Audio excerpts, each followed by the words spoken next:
BBC Sounds. Music, radio, podcasts. Hello, and welcome to the food programme. It's Sheila Dillon here. And right now, I'm standing on a platform on Chester Station. I'm heading out of London to Anglesey for a few days.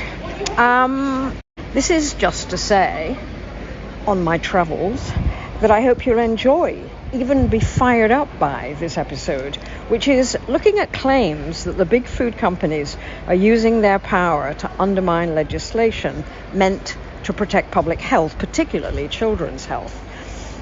And over the last few years, say the critics, legislation has been delayed and weakened. Why? How?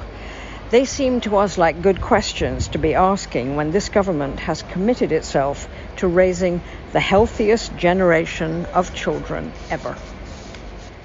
Fight fake food! Fight fake food! Fight fake food!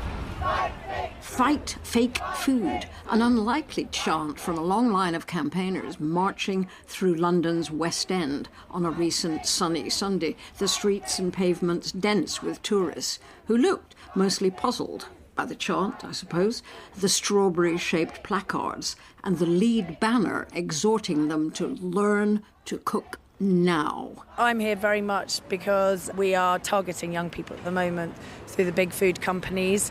For me, it's deeply disturbing because behind it is a hidden disaster for our health system and huge health crisis.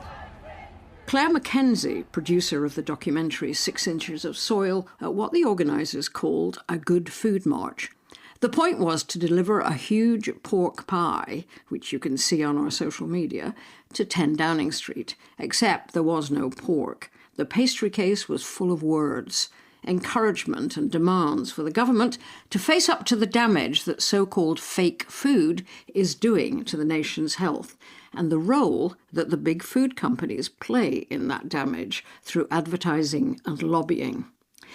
It isn't a new fight. Jamie Oliver got that going. Remember those visits to PM Blair at 10 Downing Street.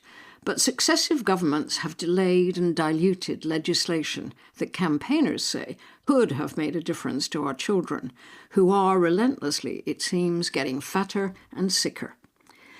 But recently the campaigning has gone up a notch, taken a different tack, and come up against some serious opposition. We need your help. We're being silenced across the country. Why, you ask?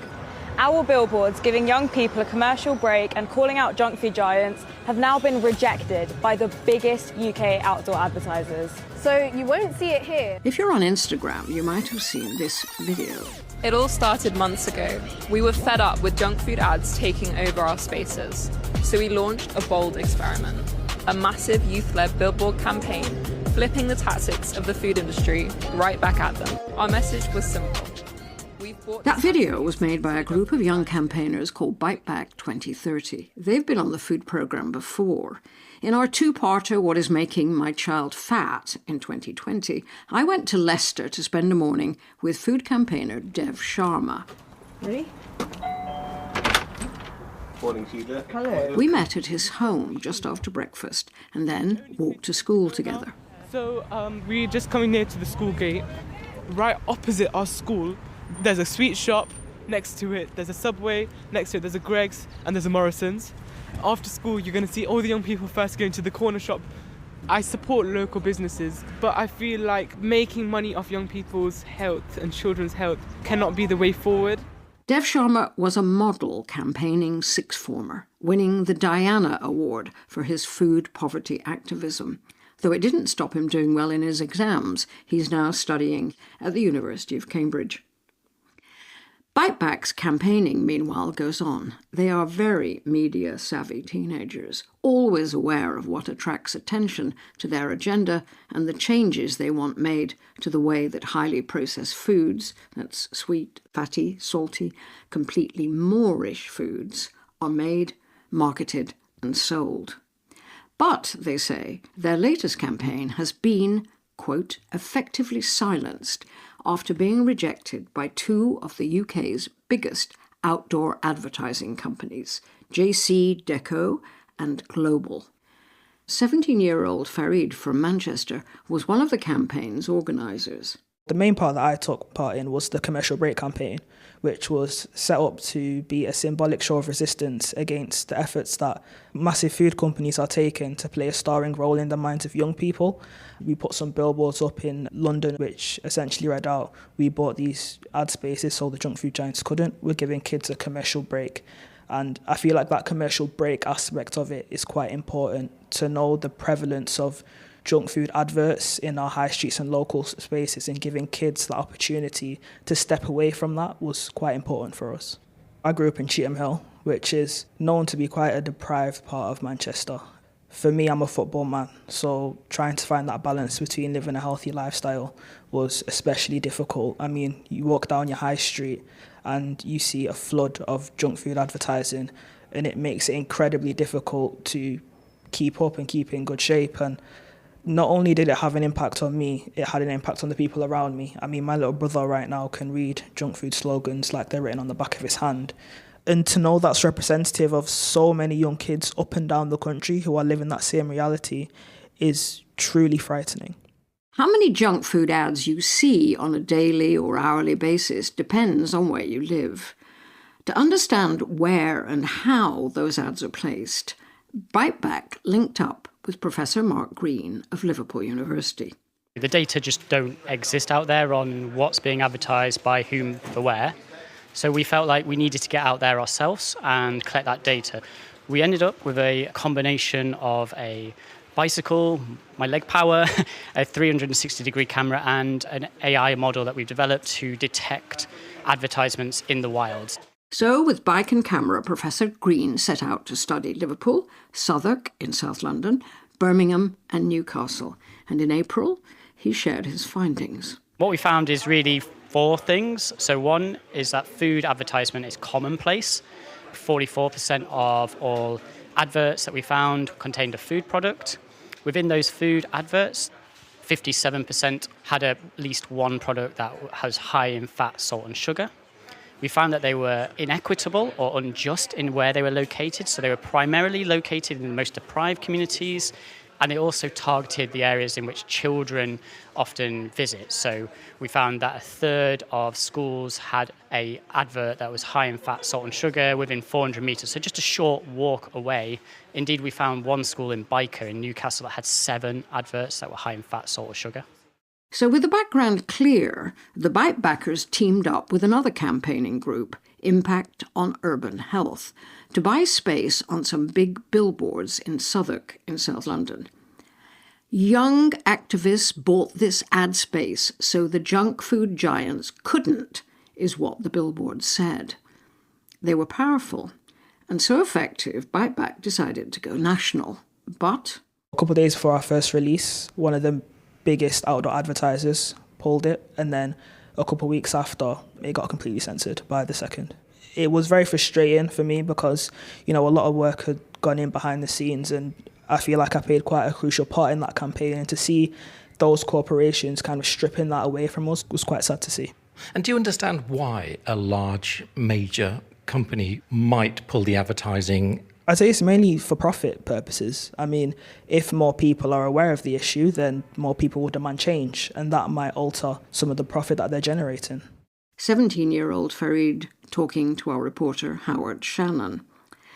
We asked the companies involved, JC Deco, the world's biggest outdoor advertising company, and Global, a major player in the UK, what happened to the Biteback campaign. Neither company would comment or explain.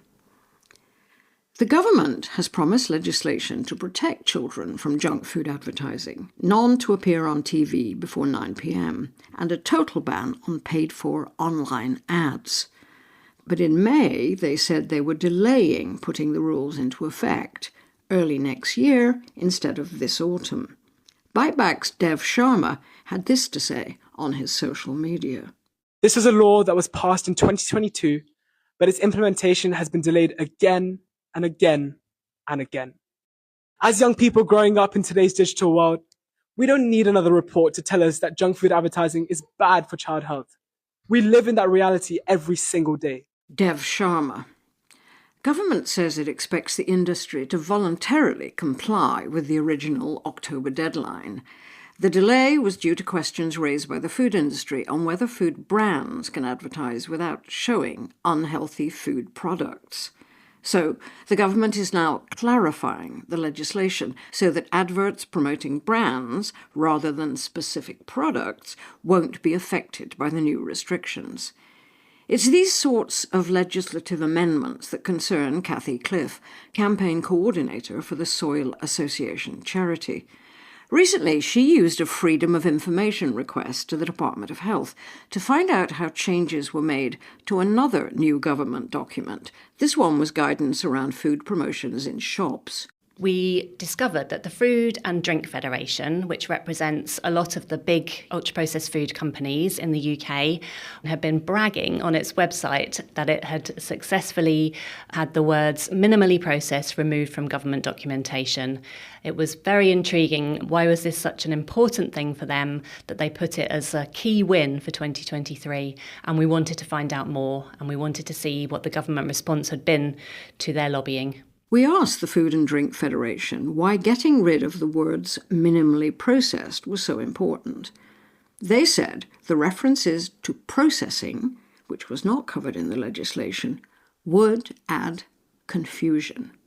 Cathy Cliff sees it differently. The term comes from the NOVA system, which defines ultra-processed foods. It's an academic term that was put together by a team at the University of Sao Paulo. Minimally processed is in category 1, describing whole foods, things like fruits and vegetables, nuts and seeds. And the NOVA classification system has ultra-processed foods in category 4. And the Food and Drink Federation was concerned about the government talking about processed as a term because they didn't want to highlight the fact that there is controversy around the consumption of ultra-processed food.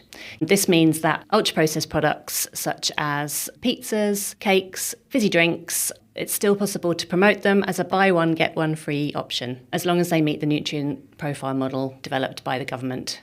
The nutrient profile model is complex, so bear with me. It's a tool developed by the Food Standards Agency 20 years ago so that Ofcom, the UK's broadcast regulator, could distinguish between foods based on their nutritional content. That's vitamins, minerals, fats, sugars, salts.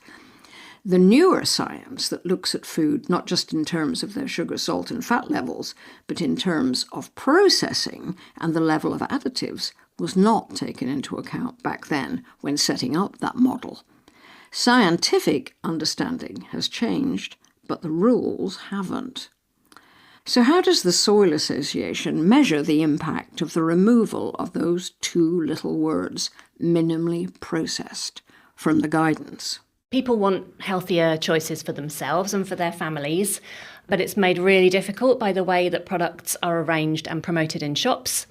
And this was an attempt by the government to make it easier for us to eat more minimally processed and nutritious foods that was scuppered by industry interference, making it harder for everyone to make healthy choices. We invited the Food and Drink Federation to join us on the programme to discuss this, but they told us nobody was available. They did, however, send this statement. In the example raised by the Soil Association, we asked the government to amend their business guidance on new high-fat, salt and sugar regulations, so it was consistent with that legislation. We were concerned that references to processing in the guidance, which were not covered in the legislation, would cause confusion. We regularly engage with government on behalf of food and drink manufacturers on regulation that underpins nutrition, food safety and food security. We believe this collaboration is in the public interest. As the people who make the nation's food, industry has a wealth of information which should be available to government and academia. The Good Food March has just arrived at the firmly closed gates of Downing Street.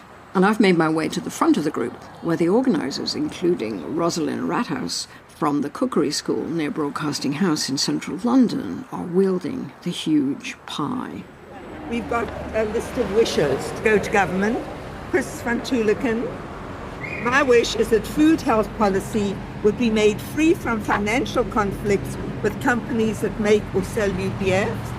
Dev Sharma, I'll just read you two. I wish for a future, that he is Bagba. I wish for a future where every child in this country can grow up nourished, make me cry, not by profit-driven ultra-processed food, but by real, whole and honest meals. Let our food system serve health, not harm. And we've got them from loads of people. The trouble is that Downing Street won't accept pies. No pies for Downing Street, but they were ready to accept the list of wishes, including from Dr. Chris Van Tullochen and Biteback's Dev Sharma, highlighting their worries about the political clout of the big food companies. Food industry lobbying, like the kind the Soil Association has been looking into, is also being investigated by journalists at the BMJ, the British Medical Journal. They've been focused recently on the influence the food industry has on the health of children, including how advertising firms have tried to stop local councils from restricting junk food ads on billboards placed in publicly owned spaces. Jennifer Richardson is the BMJ's investigations and senior features editor. The main tactic they used was trying to scare councils by saying they were going to lose lots of money if they brought in these policies. We did an FOI to several councils. We were focusing on those that had proposed or announced that they were bringing in these restrictions. And it shows evidence of this kind of lobbying. But what we found is just a tiny snapshot of what's actually going on behind the scenes, because these are actually the councils who, for the most part, have actually managed to bring in these policies despite the lobbying. In response to the report in the BMJ, Outsmart, representing many of the outdoor advertisers, said it supports a comprehensive, evidence-based approach to public health. Many advertisers are already actively reformulating products to meet the incoming national high-fat, salt and sugar regulations for TV and online. Since the government announced the upcoming restrictions on TV and online ads, 24 English councils have come up with policies to restrict the use of outdoor ads for junk foods. It was in 2019 that Transport for London brought in a ban on advertising for foods that are high in fat, salt and sugar. The change doesn't appear to have impacted their revenues, but it has made a difference in other ways. I asked Jennifer Richardson from the BMJ about that. There was a study that was reported in 2022 which found that ban had prevented thousands of cases of obesity, heart disease and diabetes. But Jennifer, the restrictions on ads was for foods with high fat, salt, sugar, following this nutrient profile model. That still allows brands, doesn't it? That would bear on whether their income fell or not. One of the issues around the watershed policy that's due to come in January, and one of the reasons it's been delayed, is about that argument between, are we showing an actual product that's HFSS, or are we talking about the whole brand? And that applies on TFL. So we've got examples where products have been shown that I think most people wouldn't consider healthy, but pass that profiling score, and therefore the adverts can still be shown. So McDonald's chicken nuggets and fries, a KFC teriyaki burger, they're all adverts that have passed that test and therefore can be shown. Jennifer Richardson from the British Medical Journal. For many food campaigners, this is exactly why they want ultra-processed food, UPFs, to be formally recognised by the UK government and other regulatory bodies as its own category, rather than continuing to rely on that old nutrient profile model. Here's Cathy Cliff from the Soil Association again.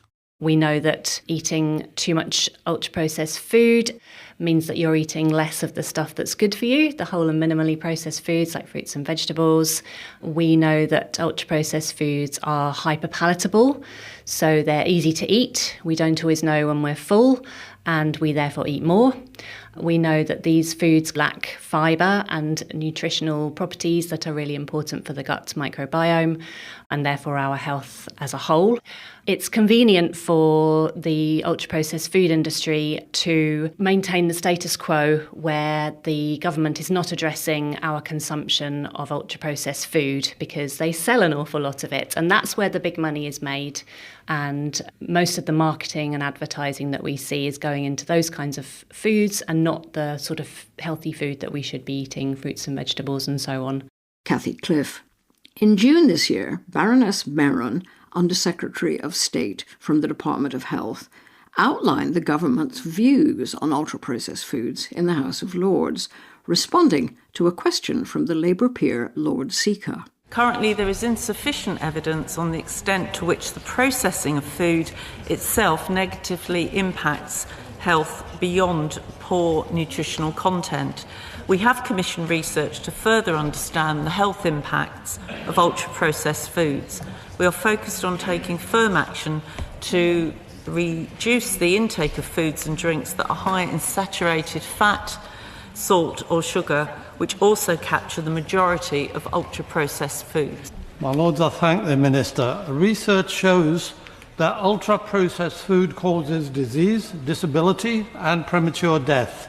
It costs the UK economy £268 billion a year in the form of additional costs for the NHS, social care, welfare payments, productivity loss and lifelong human suffering. Instead of a free ride, manufacturers of ultra-processed food must bear the true cost of their trade.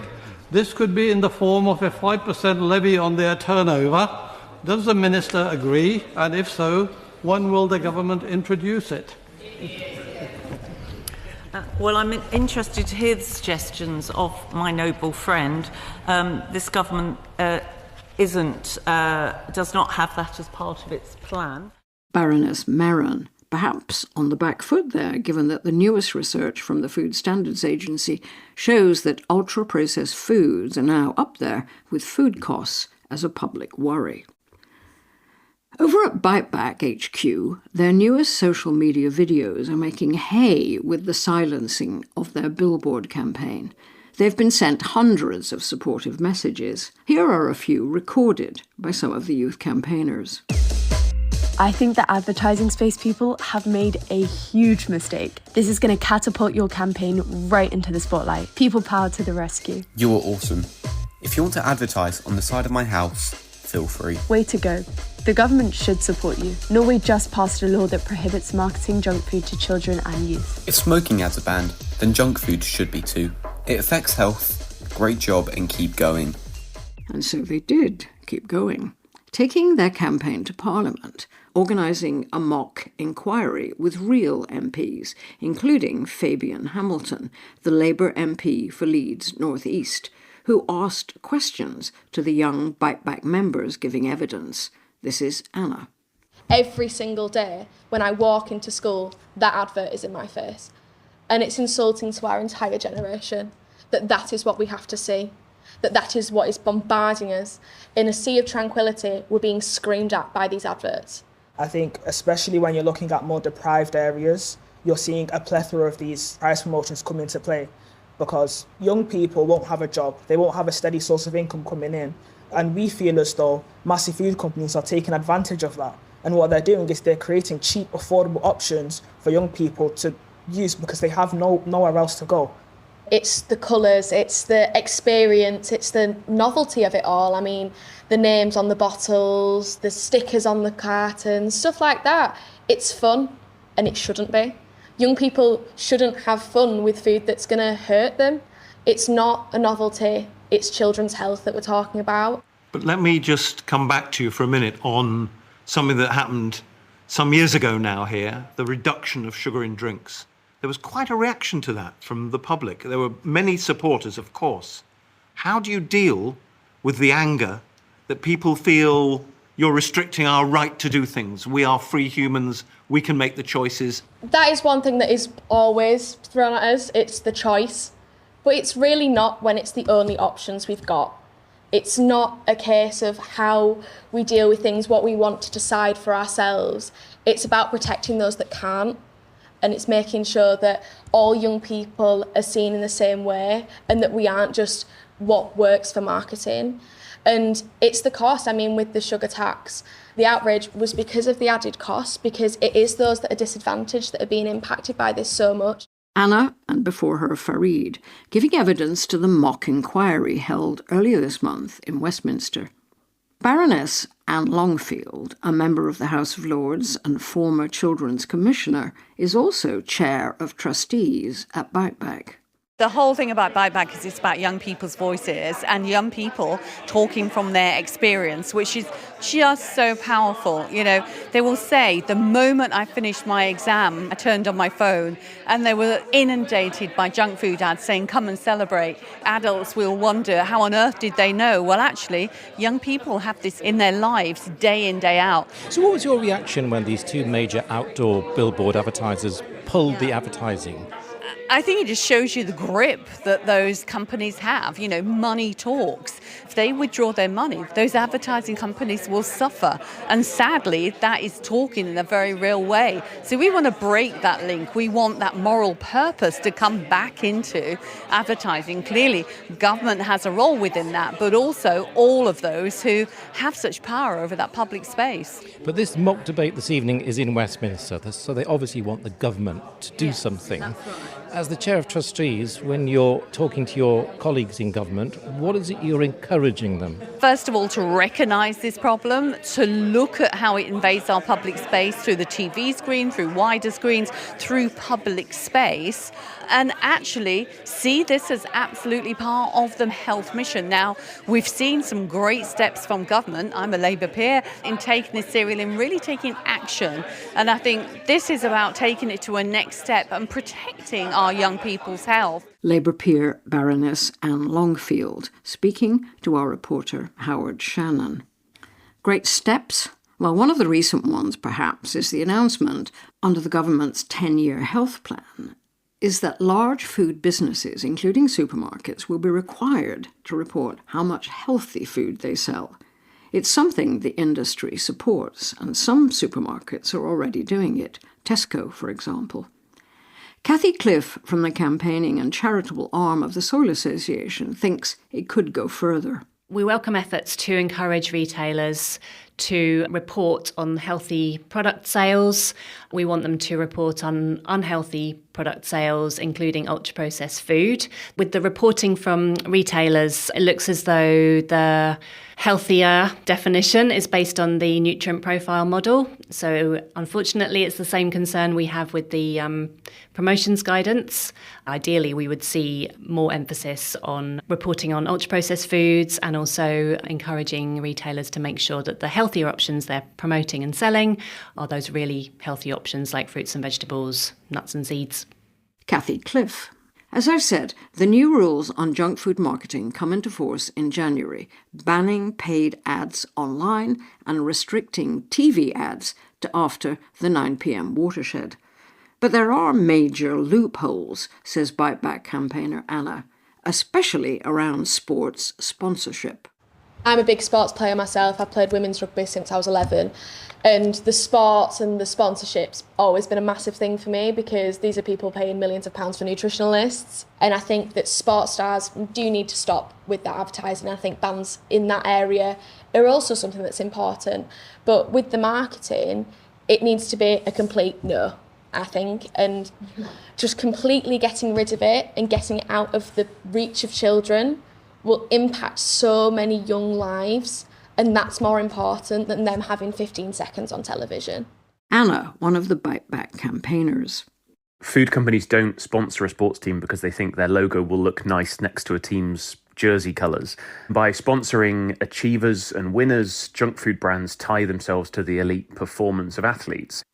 Dan Hunt from the University of Queensland spoke to Leila Kazim last year on the Food Programme's episode The Secret of Sports Foods. What companies are essentially doing is taking their products that might be starchy, sugary, salty, processed food and beverages, foods that are often very dense in calories but have minimal to no nutritional value, And they're sort of trying to rebadge them as victory fuel, sort of leveraging the credibility of sports teams and elite athletes in the process. And I think something that is really, really striking and powerful is that if you're a kid without that knowledge of sports science, you might genuinely think that consuming those products make you better at sport. And to me, that's the really sad thing. It's particularly problematic with food and drink because it slightly misleadingly perpetuates the myth that you can consume lots of starchy, sugary, processed, ultra-processed foods as long as you balance it with exercise and as long as you sort of run it off, which has been one of the traps behind the growing obesity epidemic across the UK, because we know that the drivers of overweight and obesity are far more to do with the overconsumption of calories, and typically the consumption of calories that are very, very dense with little nutrition that don't fill you up. Basically, companies putting the pressure off of themselves and onto individuals to say, well, just do loads more exercise and run it all off and then it'll all be fine. Dan Hunt. Tobacco companies were banned from sponsoring sports in 2002. Alcohol and gambling companies, like food companies, are still allowed in the game. The BMJ's investigations team revealed what that food sponsorship looks like. There were 95 deals between teams, individuals and official bodies and the brands selling high-fat, salt and sugar products, many of them energy drinks. Female football stars are now a major new focus for junk food advertising. Here's the BMJ's investigations editor, Jennifer Richardson, again. This is a problem that's kind of hiding in plain sight. It's not a surprise to anybody that those brands sponsor sport. It's been going on for a really long time. What we aim to do with this investigation is to kind of show the scale of that issue and how pervasive it is. I mean, your headline was, "The junk food industry, quote, avoids advertising regulation." How does it do that? Our experts were saying when you look at these sponsorship deals, they're a way for these products to get in front of audiences and in children where in other areas they're restricted. So there are already restrictions on where these products can be placed in stores. We've got a new law hopefully coming in January 2026. It's been bumped back over many successive years. And these deals circumnavigate that, I suppose. They allow brands to get in front of people in a way that they're restricted in other areas. And in particular, because obviously all of this sport is shown on TV, what this will mean is that these brands will be in front of audiences and children in particular during the daytime when this other law that's due to come in January is trying to restrict them getting in front of children. And across several of the investigations we've done in this space, and this is one of them, with these policies that restrict this advertising, the government's recognising that this advertising is harmful to children, yet it's still going on in all these other spaces. You identify energy drinks as an area that's really expanding into this kind of sports advertising. And you quote Robin Ireland from Glasgow University's School of Health and Wellbeing, who says the energy drink brands are using tobacco-style tactics to target youngsters through sport. That's quite an accusation. Well, I think there's sort of increasing recognition in public health and people who look at this area of commercial determinants of health. People talk about the playbook of tactics that health-harming industries use to try to restrict regulation. Advertising is one of the tactics. Another of the tactics is using corporate social responsibility initiatives, which do two things. They get the brand or the products in front of the audience, but they also allow that brand to be able to say, we're the good guys, we're part of the solution, not the problem.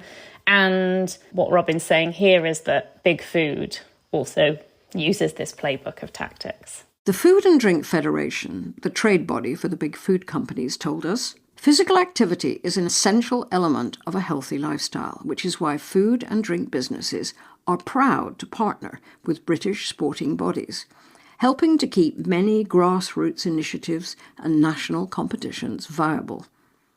These partnerships have helped to support communities, increase engagement in sport, and boost physical activity across the UK.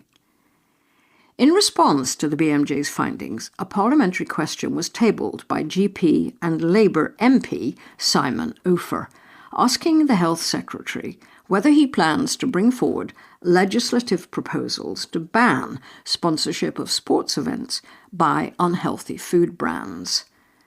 The government said in response that it wasn't, but was reviewing how this kind of advertising affects children and will consider where further action is needed.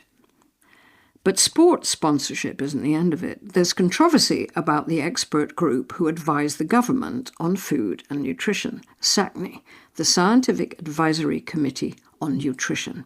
They influence guidelines on things like salt and sugar intake, vitamin D supplements, feeding babies, anything around government policy, around guidelines of what we should and shouldn't eat are influenced by this group of scientists. Jennifer Richardson from the BMJ looked into where the scientists on that committee had relationships with the food industry. We found that at the time, 11 of the 17 members on that committee had conflicts of interest with companies including Nestle, Tate & Lyle, who make sugar, Unilever, who make ice cream.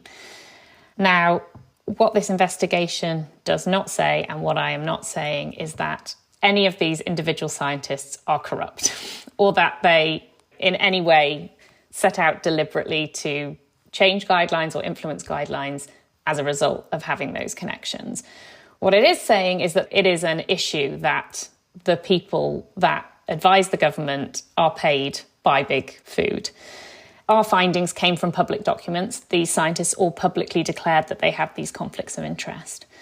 But what critics say, who are concerned about these conflicts of interest, is just declaring your conflict doesn't mitigate it. It might still be there. But you also say in your work that ties to the food industry are partly a result of the lack of money in relevant research. These big industries, they're the people who are offering money to do research, right? That's why these people are signed up with them. Yeah, again, what this piece kind of exposed was, we've got critics who say we shouldn't have this exposure, but we've also got people who sort of say, not necessarily that they think it's a good thing, but that it's just very difficult for scientists working in this space to do good work without industry funding. And I suppose the critics' answer to that is, well, that needs changing. Do you think it's going to change? I don't have any evidence that we're moving towards that. The government told us that no members of the Scientific Advisory Committee on Nutrition are employed by industry. They are, they said, highly respected experts chosen through a formal government process to give independent advice, and members with a direct interest are excluded from discussions. And SACNI and the Department for Health continue to review processes to ensure members' interests are handled robustly. Fight fake food! Fight fake food! Fight fake food! Fight fake food! Well, back on the Good Food March in London's West End, as I followed the campaigners, I did wonder what passers-by were making of this group spending a sunny Sunday rallying for real food and cooking. Well, we cook a lot of real food anyway, so I'm not really sure what the angle is. I suppose there should be more education on it and maybe a warning label to say this isn't the best for you. But at the end of the day, it's people's choice what they put in their body, isn't it? You can't police everything. Maybe make healthy food more accessible, cheaper. Even stuff like the Healthy Start vouchers for young mums, they usually only give them to people on universal credit and stuff like that. Maybe everyone should get them. You can put them towards fruit and veg and stuff like that. You ought to be an advisor to the Department of Health. I would like to go into politics, but here we go. Now, what do you think? Yeah, I kind of agree with them, but I agree with her as well. You can't police people. You might tax them. Oh yeah, I suppose you could put tax on the... You can't tax people on processed food until you bring the price of healthy food down, though. We're in a cost of living crisis anyway. You either make healthy food a lot cheaper and put the price of ultra-processed food up. Where we live especially, it's very impoverished, so there's not much education for cooking healthy meals. It's cheaper just to buy chicken nuggets and chips if you've got 4 kids and you're a single mum. It has to start from the bottom up. You can't just ban unhealthy food. What are people going to do? That's a big question. Can we educate ourselves out of a situation where there's so much poverty, where cooking isn't taught as a life skill, and where it's cheaper to buy chicken nuggets and chips than to cook from scratch? Rosalind Rathouse, the organiser of the march, thinks so. She's set up simple and free cooking classes online based on the teaching she does at her Cookery School, as I said, near Broadcasting House in London. She believes it's time for everyone to learn to cook and start rejecting what big food companies have been telling us. They have told us that it's easier to pick up a meal, a ready meal, from a supermarket than it is to cook at home. And so in England, we've come to believe that. We never used to do that. I'm very lucky. I'm 81. So I remember a time when there were no ultra-processed food, hardly any processed foods, except the things that you bought in tins. Most things were fresh ingredients. Not many people remember that. And I've watched over 60 years how it's changed. And our food culture's changed. That's why we are saying this summer we would love everyone to learn to cook. So what's next? What's next? You've marched. Yes. You've tried to deliver your pie. Yeah. What next? Next is to keep on lobbying and trying to get out to the public with other stunts that we'll have. Our biggest thing at the moment is to tell the public what the truth is. The public don't know the truth, that they're eating food that is destroying their health. They don't know it. That's the trouble. Look, government works so slowly. They do little things, they do the odd little sop thing, and that's part of the reason that I am so impatient. The Good Food March organiser, Cook Rosalind Rathouse. We invited the Secretary of State for Health, Wes Streeting, to talk to us, but he wasn't available. The Department of Health told us its aim is to create the healthiest generation of children ever, and that it takes just a small change to make a big difference and to stop the NHS becoming unsustainable. A small change to make a big difference? Well, let's leave the last word to Jennifer Richardson, the British Medical Journal's investigative editor. What the pieces in this sort of programme of work show is that we've probably allowed these things to happen over many years. They haven't been given the scrutiny that they require.